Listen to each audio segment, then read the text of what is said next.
Hello दोस्तों, आप सभी का स्वागत है हमारे यूट्यूब चैनल स्टडी जोन पर।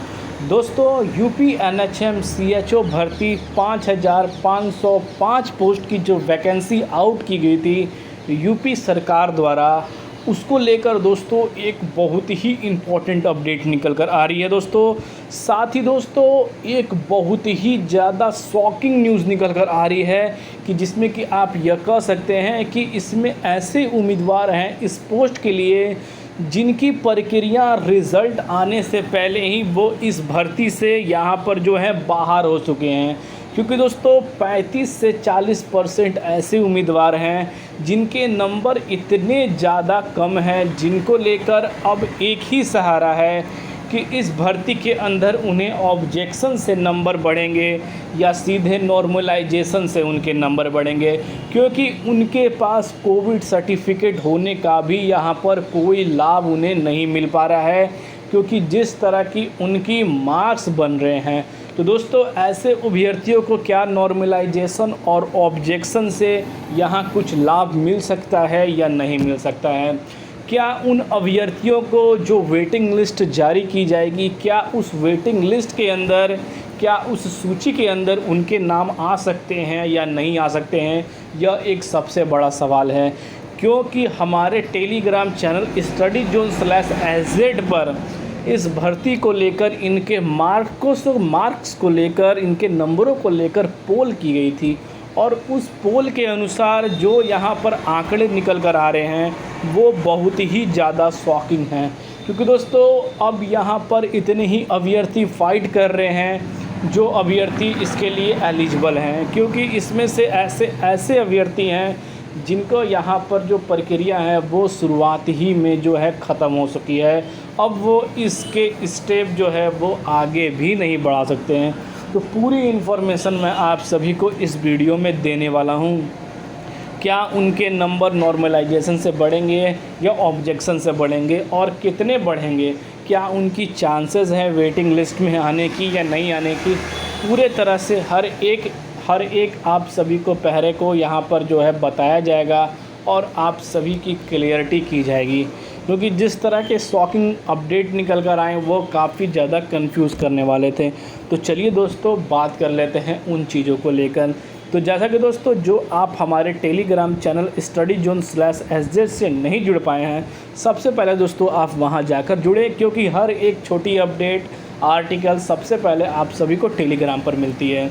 जैसा कि दोस्तों हमारे चैनल की तरफ से आप सभी के लिए एक पोल कराया गया था, जिसमें कि पोल थे सबसे पहले दोस्तों 55%, फिर उसके बाद दोस्तों यहाँ पर 45% और 40%, और फिर उससे भी कम दोस्तों जो कराए गए थे यहाँ पर 34 से कम वाले के लिए यहाँ पर जो है परसेंटेज की रेशियो कराई थी, जिसमें कि जो आंकड़े थे वो 55% वाले बहुत ही कम थे, जिसमें कि आप एवरेज स्टूडेंट मान सकते हैं कि 12 से 13% जो उम्मीदवार हैं वो 55 प्लस कर रहे थे। जिसमें कि आप 45 आंकड़े को देखते हैं तो उनके जो परसेंटेज रेशियो थे और वो 20 थे, और सबसे ज़्यादा दोस्तों जो आंकड़े निकल कर आ रहे थे वो यहाँ पर निकल कर आ रहे थे 40% वालों के। लगभग इसके अंदर यहाँ पर जो है 37% उम्मीदवार जो हैं इस आंकड़े में थे, और इनसे भी कम यानी कि जो 34% से भी जिनके आंकड़े कम निकल रहे थे वो थे यहाँ पर जो है 34% वाले, जो अभ्यर्थी यहाँ पर जो है 32 या 33% उम्मीदवार थे।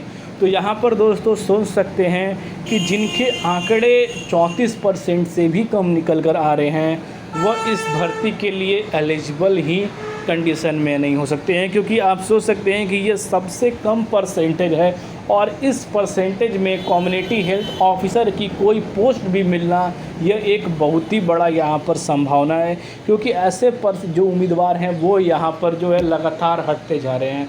पर दोस्तों सिर्फ उन्हें एक ही सहारा है, क्योंकि दोस्तों अगर आप ओबीसी या जनरल में फ़ाइट कर रहे हैं तो इस आंकड़े से आप इस भर्ती के लिए ही अनएलिजिबल हो गए। और साथ ही दोस्तों अगर आपके पास सर्टिफिकेट है तो वो भी यहाँ पर जो है अमान्य हो गया इस पोस्ट के लिए। तो वैसे कैंडिडेट को क्या आशा है?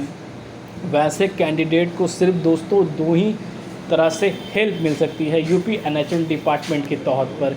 पहला जो है वो ऑब्जेक्शन पर और दूसरा जो है वो नॉर्मलाइजेशन पर, जिसको लेकर बस उन अभ्यर्थियों को दोस्तों इसी से लाभ हो सकता है, क्योंकि आप सभी को पता है कि अगर आप सभी के नंबर और परसेंटेज कम हैं तो सिर्फ नॉर्मलाइजेशन और ऑब्जेक्शन से आपके मार्क्स बढ़ सकते हैं। पर दोस्तों यह उनके लिए एक बहुत ही महत्वपूर्ण चीज़ है कि जिनके पास कोविड सर्टिफिकेट है, क्योंकि दोस्तों उनके पास एक प्लस मार्क्स है। अगर थोड़े से भी नंबर उनके इंक्रीज़ होते हैं तो वह उनके यहाँ पर 100% जो है चांस वो इंक्रीज़ हो जाते हैं इस भर्ती में फ़ाइट करने को लेकर। और दोस्तों एक सबसे बड़ा बेनिफिट उन्हें इन चीज़ों को लेकर मिल सकता है।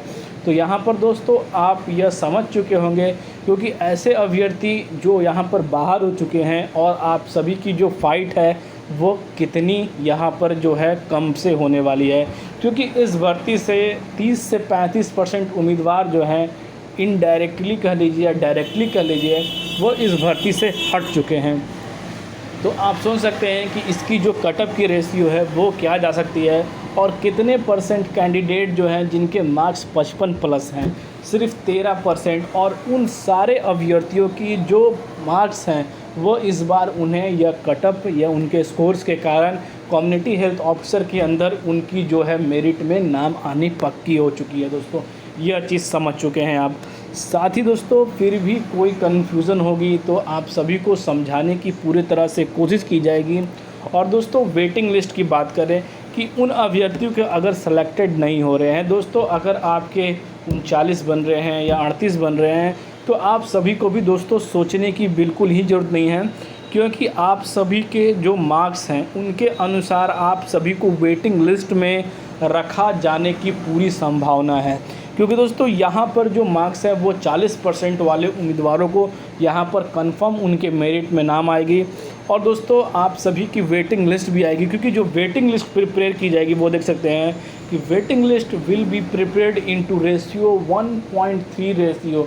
यानी कि दोस्तों अगर इस भर्ती का 1.3 रेशियो निकालते हैं तो कम से कम 18,2500 उम्मीदवारों को, यानी कि दोस्तों 1825 उम्मीदवारों को इस वैकेंसी के लिए वेटिंग लिस्ट में रखा जाएगा।